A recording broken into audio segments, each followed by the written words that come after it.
Welcome back, everyone. So, today we're going to be taking a look again at the ongoing conflict between Microsoft and Sony over the Activision merger, which is something that is actually quite massively heating up right now. We've got the UK Competition and Markets Authority with some spicy recommendations, right? We've got some remedies proposed by both parties. We've got Sony really trying to pull out the guns to make this not happen. So, let's just get straight into it. Basically, no matter what, Sony's going to go as hard as they can to do as much damage as they can. They may not necessarily even care about winning or think that they will win.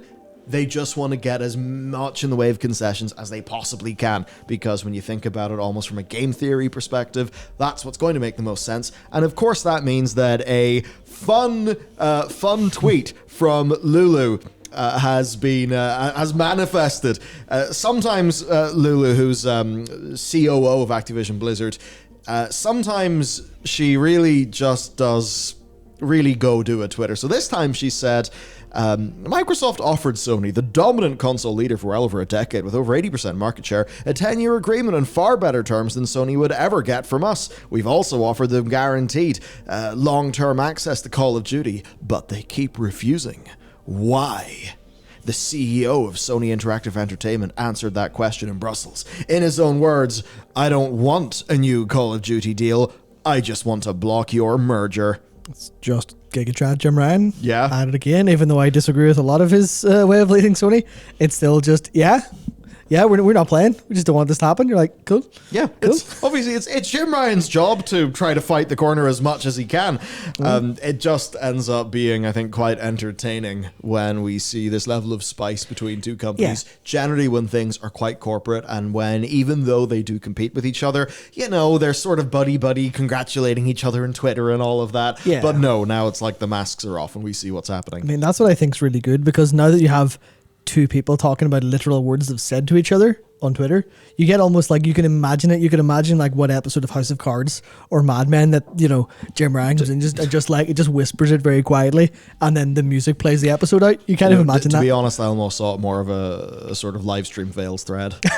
Okay, fair enough. Now, to catch you up to the latest developments, the CMA basically had recommended that the deal be blocked unless there were structural changes that are made in terms of the company. Now, a behavioral change is just saying, hey, company, you agree to do it in that way. A structural change is saying, hey, company, we want you to change your structure, which in this case ended up being either spinning the Call of Duty brand out or selling it, splitting up Activision and Call of Duty, splitting up Activision, the Call of Duty brand, and Blizzard, which I'm sure there are some Blizzard fans that think, oh, please get Blizzard away from Activision. I very much doubt that will happen. Now, the CMA at the time believed that no remedial action can be taken that would have the same impact as quite simply divesting the assets that are causing all of the worry. And that's basically the way that things work. The investigation has got to be completed before the companies can actually chime in and, impact things themselves, which is now something that we see happening. Mm-hmm. But of course, the funny thing with all of this is Microsoft are basically saying, oh no, it's King that we really want. Sony are basically saying, no, it's Call of Duty. They want Call of Duty and they're going to take it away from us. Even to the degree of just being like, they'll make COD less stable on our console. It's very weird. So let's go and check in with Microsoft. So things that are worth you knowing, right? The Starfield release date was made public at the same time as these responses. Of course it was. Of course. So, just have a big thing to dominate the news cycle. Yeah. They also added the last 3 Call of Duty games to Steam with a 50% off sale, I believe. And then they took out advertising in the UK, a bunch of UK newspapers, detailing how they want to bring Call of Duty to 150 million people. So here is the front page of the Financial Times. Call of Duty for 150 million more players. That's just one of our commitments upon the approval to unite Xbox and Activision Blizzard. I mean, how many people buying the Financial Times? I mean, obviously it's more the investor class, but I'm just thinking like someone who has no idea about games, they're picking up their Financial Times and this is the front. It's interesting to me, right? Because I feel like that almost shows, I don't want to say desperation, but it is like that's an expensive ad run. They're clearly going. I should say not the front. It's page 7. I think it's a double spread. It's big anyway. So everyone will see it. They'll have their eyes on it. And you go, okay, well, why? And it's literally just to like almost manifest the will into the world and go, everyone will know. So people who are in the world and may have some capacity to influence this in some way, we'll see. I think someone pointed out online that full page ad has a TV where you can play Call of Duty fine, a tablet, you can already play it there, phone, you can play it there, Xbox, you can play it there, a laptop, you can play it there. What looks like a Steam Deck, or it's not a Switch, it's a portable handheld, you can play it there. So this doesn't actually change anything according to like the graphic design of the ad. It wouldn't actually change anything whatsoever. Yeah. You're just going, oh yeah, you're actually talking complete into shit. I thought that was funny. Everyone's getting messy in this. Obviously, from their perspective, they're not going to accept divestment. Like, even if King is the thing that they really care about, like, they're not going to just give Call of Duty up. Yeah, why? Like, why would you? Probably the largest franchise by revenue for mainstream gaming, right? Almost certainly, I will. Yeah, if you keep gaming and keep like all the other side avenues out, almost certainly. But I think it's just, I guess it is. If there is a hard way to keep everything, they'll want to do that. They'll be willing to fight tooth and nail to take that because they're not, I guess, too afraid of it being blocked because they can always have this fallback. So they're just going to be sitting there and be like, no, but this, trying to get the full thing out. Because, I mean, they're going to pay for it, like, so. Yeah. And, well, this is their response, right? So, they've reaffirmed that they've got no intention of taking COD away from anyone or messing with access for a decade. Also, they pointed to their agreements with Nvidia and Nintendo, which were signed just ahead of an EU Commission meeting to basically show good faith. Now, in terms of their response to the remedies proposed by the CMA, they basically said that the divestiture would, as requested, do material harm to Activision Blizzard King, right? It would reduce potential benefits to consumers of the merger, and as such, they basically have proposed that they will fund their own independent oversight bodies who will maintain the terms of a set of pro-consumer behavioral remedies. In other words, we will pay people to make sure that everything is okay. Ignore the fact that we're the ones paying them and we're the ones setting it up. And obviously it's independent, but, Well, is this just going to be, we're going to grab one of the many consultation firms? Yep. Just like, we'll get PwC to say we're good boys. Exactly. Yeah, so essentially that. Now, they also do make the point of reminding the CMA that the impact on the UK market from the merger will be a lot smaller than the US or EU, because obviously those are larger markets than just the UK. Well done. And that this divestment would be the largest ever required by the CMA in any industry, and it would not be practicable from their perspective. Now, as for the benefits, okay, what about the benefits? Well, they say that COD on all platforms will get access to previously Sony timed exclusive content, so they say that's a consumer benefit. This will not be restricted to the next generation of Nintendo devices either, and almost stretching a little bit of plausibility, they've said that even the most recent COD releases could be optimized to run on Switch in a redacted number of months. So even if that redacted is 6, I really find it hard to see how that game could be squeezed onto a Switch, considering that a Switch is like significantly less powerful than, say, a modern phone. Yeah, so it I've seen a lot of people talking about this and kind of giving... Doom 2016 fits in a Switch. Yeah, that's the thing. We're saying, well, you've got The Witcher 3, you've got Doom, it's possible, but then people are saying, well, what do you like running like a 320 by 240 internal res? Do you cut absolutely everything? Is it going to end up feeling a little bit more akin to back in the day? You'd remember like a game releasing on the main console platforms, maybe like the PS2, Xbox era, and then you go and get a GBA or DS version. And it's like, it's really not the same game. I think streaming, and this is something we've seen with other games, I think streaming is the only remedy here. And that's the thing where I think it's very intentional that they're not talking about streaming here. I feel like they would very quickly go, oh yeah, we can use the leverage of the cloud to do that, like everything else has with Nintendo games, or like a Hitman is one of the examples that runs. I think Control or Alan Wake or something does the same as well. Yeah, and this stuff is actually getting damn good. I was playing a little bit of Wolong, Fallen Dynasty over the weekend. I didn't have time to download it because it was only a 30 down connection, but 40 down connection, but otherwise quite a stable, good one. And you know what? Yeah, could I see visual artifacts? But the actual input stuff was mostly fine. And I was very surprised by that. So while for a competitive shooter, it does begin to stretch plausibility, the streaming solution. Yeah, I don't know. This bit's weird. I suppose technically they would be able to fit it, even if it ends up being like, I don't know, 560p, 30 FPS. I don't think that's a COD experience anyone would really be genuinely interested in having, though. But here's the fun part about this. They can say whatever they want here, because they say this is evidence from Activision. So they just went, hey, COD team, could you drop some reason why this would run on Switch? Not like actually figure it out and, plan it. Just give us a sentence that we can say is, oh yeah, this will run. This will run. It doesn't have to be true, because how do you verify it?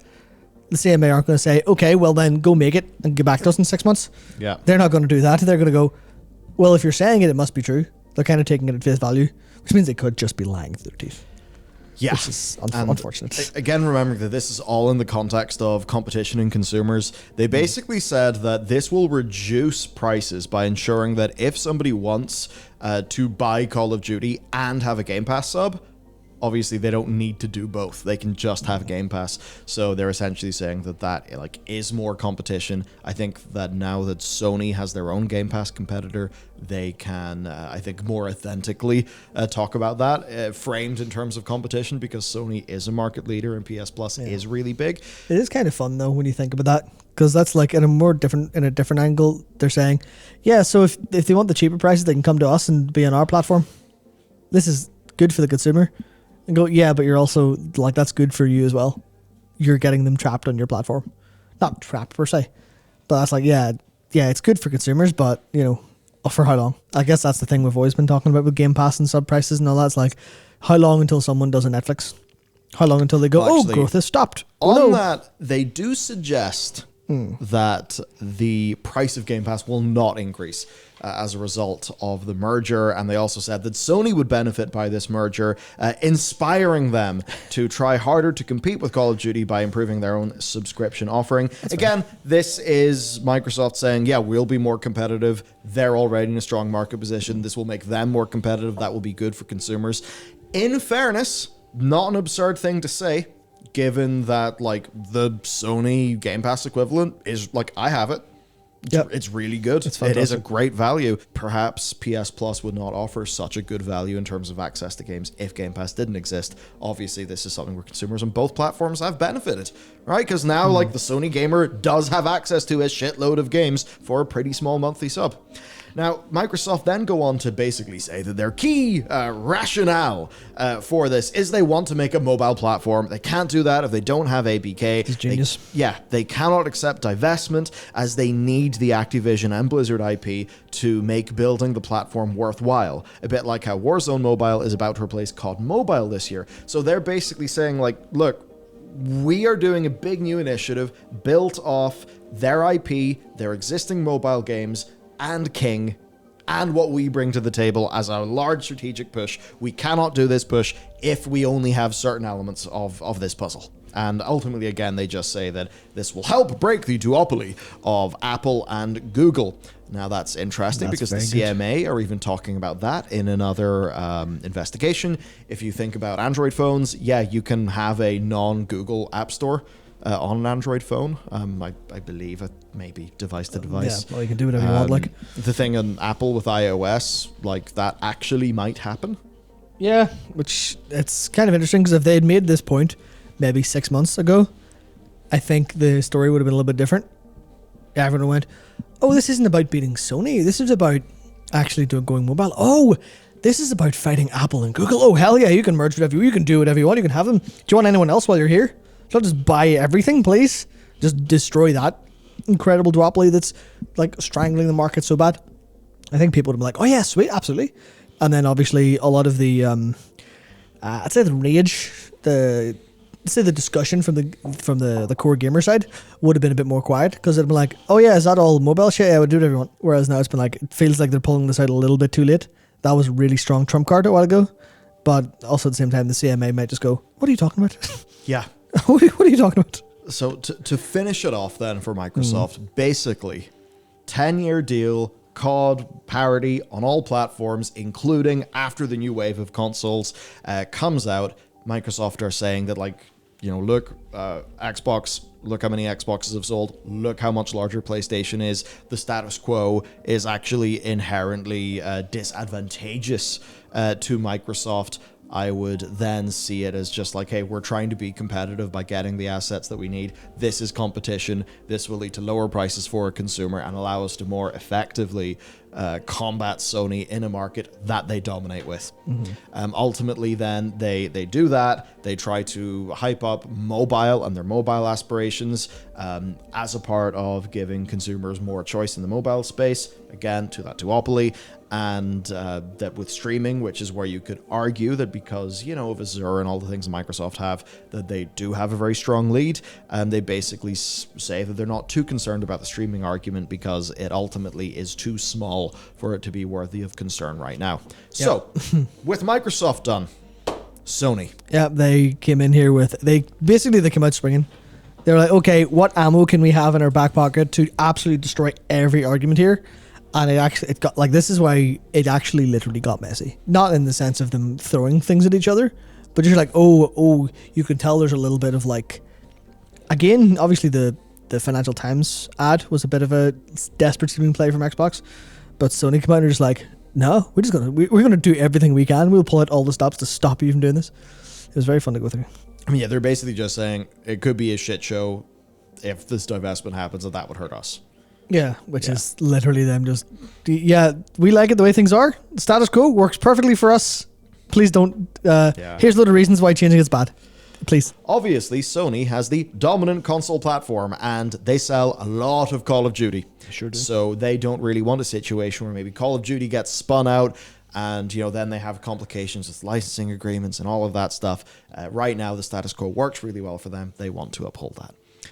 As for Microsoft's responsibilities and their incentives to uphold them, basically, Sony does not believe that a behavioral remedy, which is basically saying, all right, do the merger, but agree to this behavioral change or behavioral rule, they do not think that a remedy can be crafted that Microsoft couldn't circumvent in a way that will harm the market. And basically, this comes down to Microsoft could raise prices. They could limit Call of Duty to Game Pass. They could degrade the experience of Call of Duty. Some conspiracy theory right there, like. Yeah, basically they're just like, they can make Call of Duty like buggy on PS5.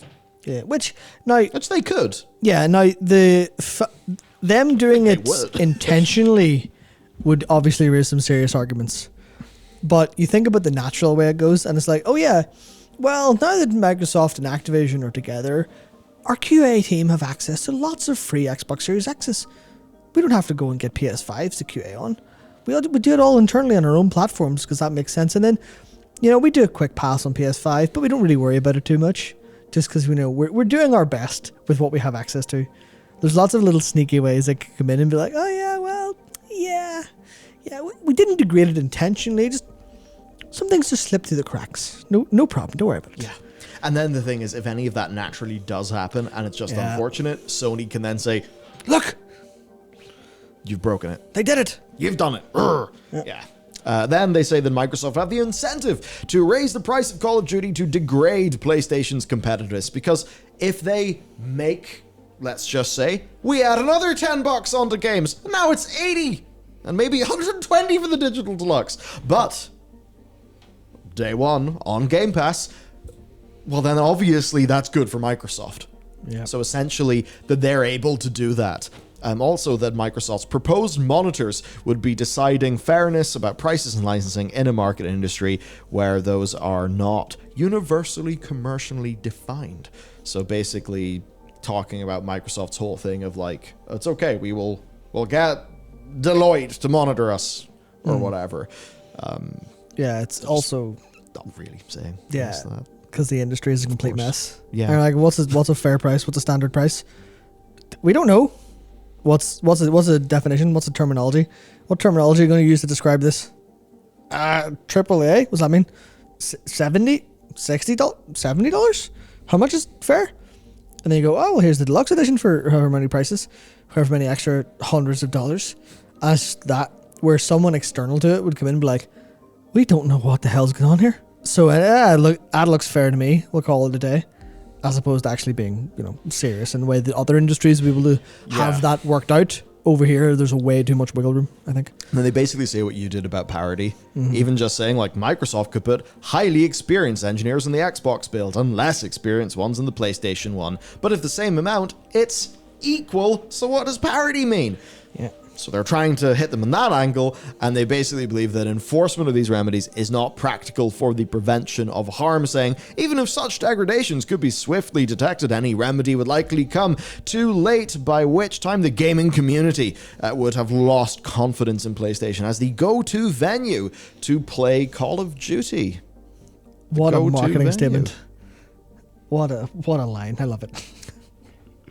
Now, to move things into the more spicy territory, this is quite fun. So basically, Sony are claiming that Microsoft asked them to redact, parts of Microsoft's amazing terms, from the public, right? Yeah, well, so if it's that amazing, why are they offering redactions? What's going on here? Yeah. So they're basically trying to erode some confidence. I really like this. Yeah. I really enjoy this because it is always just, oh, well, they don't want you to know something. They're like, well, what do they not want you to know? We can't tell you. Well, how do we believe you then? Well, we're casting shade on Microsoft, so you have to believe us because, we're the good guy here. Look, they're the bad guy trying to get something across. And it's that, and then obviously later on, they're like, okay, well, yeah, Microsoft have broken all this stuff before. You don't trust them, can't trust them. And it's actually like a good narrative being built up of, yeah, no, this proposal, it's not legally hard-edged enough. It's not enforceable. It will irreparably harm competition. And like, yeah, but where's your source on that? Yeah, they've said sources have made it up. Commitment to parity is weak. Yeah. Which again is like the source is we think that this will happen, I guess. Yeah. Sony basically explained that Microsoft effectively has a lever over Sony Interactive Entertainment to fix the PlayStation retail price for Call of Duty and soften competition against Xbox compared to where the two are now. So while parts of this are redacted, we do actually have some information. So Sony basically say that the licensing would commercially destroy their game's business model a bit. Again, the details aren't available, but the context basically points to the revenue split being unfavorable towards Sony when PlayStation Plus Extra costs $100 compared to just getting a percentage cut of a $70 game sale. If you'd have a speculative reading of this, it could include the PS Plus has multiple tiers for users. That could be a factor, with the potential of clauses around offering COD on the base tier for all players, essentially meaning that PlayStation users have a reduced incentive, to upgrade maybe to the higher tier that would have it. In addition, then, there's a framing that Microsoft could alter the revenue split or licensing agreement, which would then mean that Sony could be forced to adjust its own PlayStation Plus cost, maybe absorb some revenue that they've lost or whatever. Basically, that during the contract, Microsoft could change things and that would hurt them. And that ultimately this would make Call of Duty a de facto Game Pass exclusive, because the idea there is overall Sony can't really compete with the terms. And for customers, Game Pass just makes the most sense if you want to play Call of Duty. And then that could just be the way that it goes. They also take issue with the 10-year timescale, basically arguing that it's unlikely they could develop a rival to the industry's most important franchise in that time frame. But of course, the funny thing is, and if you've been watching the channel for a while, you'll know Sony themselves are actually working on multiple live service shooter games, one of which, and it has seemingly had some development issues, but one of them is staffed full of Treyarch people. Well, ex-Treyarch people, so literally Call of Duty developers. Yeah, and they made a whole big show of announcing that partnership and announcing that studio. They went really they didn't quite say we're going to make a competitor to Call of Duty, but they did, just not literally. Yeah, and then of course they just say that, hey, in 10 years, once this is up, they're obviously going to make it an Xbox exclusive, like they did with Starfield and the next Elder Scrolls game, because Sony's also probably thinking oh, great, okay, so in however many years, we'll have Starfield, Elder Scrolls 6, and the new Fallout game all being an Xbox exclusive, while Call of Duty may end up being an Xbox exclusive. Oh dear. We can only force so many cinema games out of our 2 or 3 super rockstar developers. What will we do? See, that's the thing is interesting about that Starfield delay. I imagine Sony are absolutely dancing. I assume they went crazy in the office, like, yes, yeah, we can fight them. Because everyone's like, oh, when's Starfield going to come out then? Oh, Spider-Man 2 maybe? Could they just go, is that the release date? Nice release date you've got there. No, you don't. Yeah. Maybe. So it's like, that's the kind of thing they'll be fighting about now. They will be fighting tooth and claw for every tiny little bit of ground they can get via these exclusives, so obviously they're going to complain about this. Yep, so Sony is fighting tooth and claw while Microsoft is basically saying, hey, this seems reasonable, trust me, bro. Trust me, bro. Now, the problem with the trust me, bro approach is that they're Microsoft. The problem is Microsoft and some of the things they've done before. So Sony pointed to separate instances since the turn of the millennium that Microsoft have failed to keep obligations to regulators. Okay, 2008, Microsoft is fined $1.3 billion for failing to keep agreed remedies relating to a 2004 case with the European Commission. And then, in 2012, they were fined $731 million in connection with a 2009 ruling on Internet Explorer monopoly stuff, which I think firmly is no longer in the favor of Internet Explorer and Edge. Now, both of these were legal technical breaches against the applied behavioral remedy. So this obviously, is the third big thing, really, when they're going to change. Sony also then point to a closer example where the spirit of things was trampled. And you know what it is. You know it's ZeniMax. Right. So here's a little bit of talk when Microsoft spoke to the European Commission to allay potential concerns regarding ZeniMax. They said it would not have the incentive to cease or limit making ZeniMax games available for purchase on rival consoles. They also publicly stated to investors, quote, "We highly encourage cross-platform play because it's good for the gaming ecosystem, it's good for us. We don't have intentions of just pulling all the Bethesda content out of competitor platforms." Now, while they didn't pull content out, they are certainly not putting new content in. Yeah, which is the important part. Starfield is not going to be on Sony. Yeah, Redfall's an Xbox exclusive as well. I'm like, sweet. Where does that end? When those expand? Elder Scrolls Xbox exclusive? Yeah, sure. How many copies did Skyrim sell? How much meaningful harm and damage is that to Sony's ecosystem? Despite the fact that they literally said, "Hey, bro, we're not going to do that. We have no reason to do that. We're all about cross-platform here at Xbox, as long as the platform's not Sony, because." Yeah, that's the weird thing. They said, well, we have no reason to do that. It's like, okay, we did it. We didn't say we wouldn't do it. We just said we had no reason to. Yeah. I wonder why you did it then. Yep. So I really think that this is where in the COD issue that they've lost.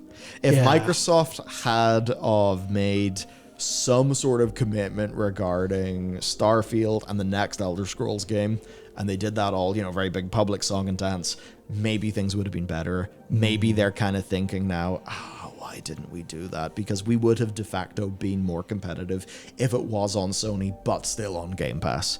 Yeah. Maybe it's the case that whenever that move was made, the opportunity to pick up Activision Blizzard King was not presenting itself as much, so they maybe didn't think that they needed to make moves in the market that were very much keeping an eye to allaying any concerns for a future big, M&A thing like what's happened here. Yeah, they should have kept the sword in its sheath, but they sort of showed a glimpse of it and everyone went, "Microsoft, that's a sword. Don't you dare bring that out again. You can bring it out anytime you want." And I think that's ultimately where we are. We're like, oh shit, yeah, we kind of did that a little bit too soon, and now Sony are being like, to say it is, what's the term, like handbags at dawn. Like they're full using every single thing they have to fight each other over this, because it's ultimately fairly minor now, but it is like they're such existential threats to both of them in the long term, in the terms of billions of dollars of revenue on the table, and you can see why they're fighting. So, like, it was very prim and proper until now. But now Sony are literally pulling out that you can't trust those. Look at them. They're Microsoft. Look what they've done before. And I'm sure people the same area going, you know what? That's actually a really good point. Can't we trust them? I guess we'll have to make really legally binding remedies. Well, how do you do that? Well, divestiture is legally binding, because that's a strong one. You can't trust them to keep promises. So what if you chop off their arm instead? Then they can't use that sword. That's not a bad idea, actually. And you kind of see the push and pull. And I know I'm sure a lot of people in the industry are actually getting quite tired of this going on. I was like, could you please just make a decision and then we can go about our day and see what's going to happen in the future? But for now, it is just straight up like, no, No, they're going to keep fighting because this is actually super important to them in the long term. Yeah. And that's the thing that it's why, I'm not personally that bored of it because it's taken a dramatic turn, but it is that this is going to shape the next 10 years. This will shape the next 15 years of video games. It doesn't feel like it now. And there might be, obviously for people who enjoy niches and core stuff, it'll be, nothing over in any other land's likely going to change. But the actual, the whole, the biggest lane, the biggest river of the industry is all this. And then that obviously leaks out into everywhere else. That's okay, well, what developers are going to be in the industry? Oh, it's, a lot of their investment is going to focus on that. So that's why I think it's this is actually... I keep flipping and flopping, to be honest. So I'm kind of oh yeah, I would love this merger to go ahead, and then Bobby doesn't have to go near Activision ever again, and then that's probably a good thing for Xbox stuff. Yeah, sweet. But then we go, yeah, but could I really be bothered with Sony being really dramatic and, for lack of a better word, bitchy about it? And whatever they'll do in response, or them worsening the platform over time. It's a fairly complicated thing to think about now. Yeah, it's if you like Activision Blizzard games, this is probably good for them. Yeah. For now. Just that's what's weird, right? If you like those games, this is probably good for you. If you're on Xbox, this is definitely good for you. If you're on Sony, this is definitely not good for you. But maybe would push Sony to being more competitive, which is perhaps one of the reasons why, if you're on Sony right now, you have a Game Pass competitor that's really good. Yeah, so it's a tough one to call. Overall, I think we basically just have to wait until this next stage happens, because if these structural remedies are being denied and fought against, can they walk that back to a behavioral? That seems kind of tricky. Ultimately, though, there's only one way to find out, and it's kind of just to wait. I have the best idea, and it might be a little bit barbaric, but I think everyone would agree it would be worth it. And also, there's lots of revenue to gain. You know the way all of the YouTubers have been boxing recently? Just put Phil Spencer and Jim Ryan in. Done. There you go. Done. Absolutely. Honestly, I think that if Jim manages to still be the way he's been over the last few weeks, I feel like Jim is just going to chat his way through that boxing match. He would definitely he'd have brass knuckles in the glove, Oh yeah. He definitely would. Phil's would be inspected, but Jim's wouldn't, and he'd have them Oh dear. So there you go. I guess yes, no, or I don't care. This is annoying noise. Let us know down in the comments. Yep. Do you want this to go through? Do you not? And I guess with that, we'll see you next time.